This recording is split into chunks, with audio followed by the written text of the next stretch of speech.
The Nemesis is one of the most popular pocket holsters in the world, and for a very good reason. It's a very good design. It's a good shape. You've got a proper pouch to hold your gun. You also have an appropriately shaped wing on the side to catch on your pocket when you're trying to pull the gun out of your pocket. The material is very tacky on the outside and yet very slippery on the inside. The material is also a good thickness. It's not so thick that it becomes extra bulky, but it is thick enough to break up the outline of the gun.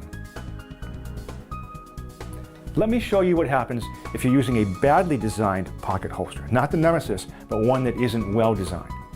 In those cases, oftentimes what happens is when you go to access your gun, because of the poor design of the holster, everything comes out of your pocket. Holster and gun attached to each other, and obviously the gun isn't functional at that point.